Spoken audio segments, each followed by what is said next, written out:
পড়ার বিষয় পক্ষ থেকে বলছি, তোমরা যারা সেকেন্ড সেমিস্টারে উঠবে, ফার্স্ট সেমিস্টারের সব পরীক্ষা এখনও শেষ হয়নি, ফিলোসফি পরীক্ষা যেমন ফিলোসফি পরীক্ষা এখনও বাকি আছে, কাজে যারা সেকেন্ড সেমিস্টারে উঠবে 2024 সালে তাদের সকলেরই অর্থাৎ বিএ বিএসসি বা বিকম যাই হোক না কেন তাদের প্রত্যেকেরই ইএনভিএস থাকবে। পড়ার বিষয় পক্ষ থেকে আমরা এই ইএনভিএসের সিলেবাস নিয়ে হাজির হয়েছি। পরীক্ষা এবারেরও মতো অর্থাৎ 50 নম্বরের পরীক্ষা হবে, তাতে 10টা এমসিকিউ থাকবে, 2 নম্বরের 10টা থাকবে এবং 5 নম্বরের 4টে থাকবে, টোটাল 50 নম্বরের পরীক্ষা হবে। এবার ইভিএসের দেখো সিলেবাস কী হবে, দেখো 5টা ইউনিট আছে, তার মধ্যে প্রথম ইউনিটে দেখো কী আছে, এনভায়রনমেন্টাল এডুকেশন অর্থাৎ পরিবেশগত শিক্ষার ধারণা থাকবে এখানে, সংজ্ঞা গুরুত্ব অর্থাৎ পরিবেশ শিক্ষার কাকে বলে, গুরুত্ব, পরিবেশগত শিক্ষার জন্ম এবং 1977 সালে টিব্লিসি ঘোষণা বা পরিবেশগত শিক্ষার দর্শন। এবার দেখো ইউনিট 2-তে কী থাকবে, rules and regulation of environmental.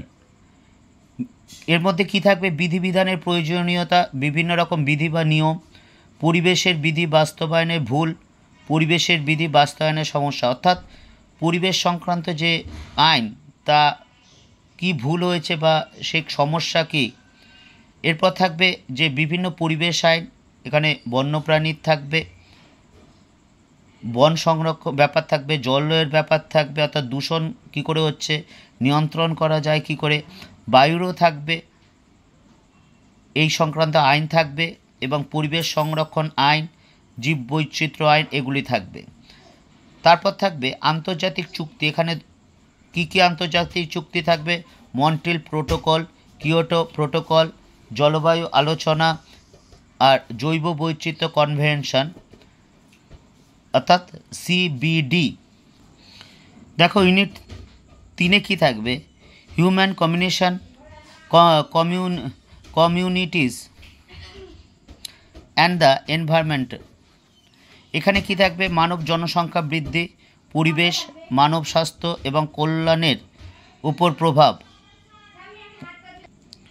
থাকবে, পুনর্বাসন এবং পুনর্বাসনের ধারণা থাকবে, পরিবেশগত আন্দোলন, কী কী আন্দোলন থাকবে, বিষ্ণু এস, চিপকো, সাইলেন্ট ভ্যালি এবং বড়বাদ আন্দোলন। এরপরে থাকবে পরিবেশগত নীতিশাস্ত্র, এর কি থাকবে, ভাগগুলো থাকবে, ইকোফেমিনিজম থাকবে, পরিবেশ সংরক্ষণে সংস্কৃতির যে ভূমিকা সেটা থাকবে এই ইউনিটে। ইউনিট 4-এ থাকবে দেখো ডিসাস্টার অ্যাওয়ারনেস অর্থাৎ বিপর্যয়গত সচেতনতা।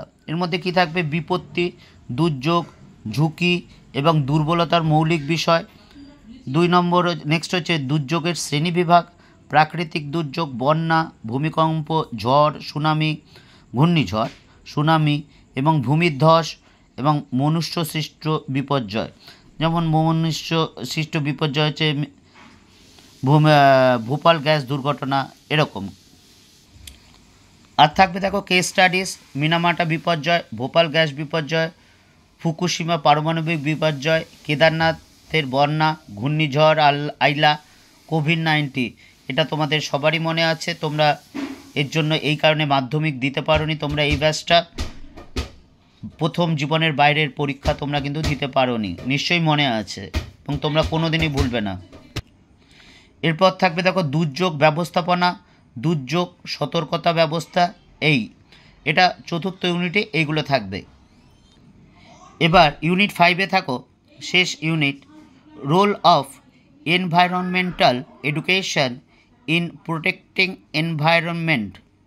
এতে কি থাকবে দেখো, আজীবন শেখার পদ্ধতি, পরিবেশগত শিক্ষাবিদ্যা, আনুষ্ঠানিক এবং অনানুষ্ঠানিক পরিবেশগত শিক্ষা।